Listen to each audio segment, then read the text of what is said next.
गौसे आजम ने खुदा के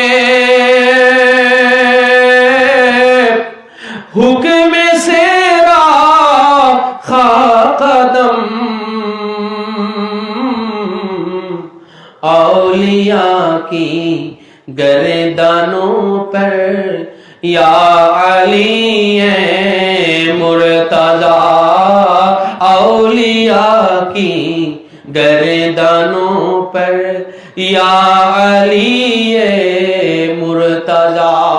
শানশে বাগদাদ পাক যখন তামাম ওলিদের ঘাড়ের উপরে গর্দানের উপরে উনার কদম মুবারক রেখে দিলেন, বলে এটা কি উনার খায়েশ থেকে, এটা কি উনার নিজে থেকে?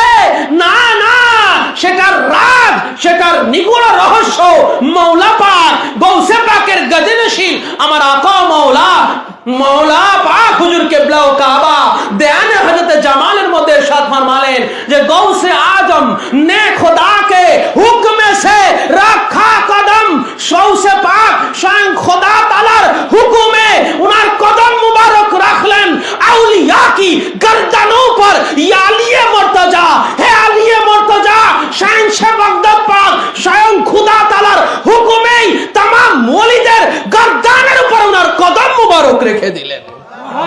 বলে স্বয়ং খোদার হুকুমে রেখেছেন গৌসে পাক। এইজন্য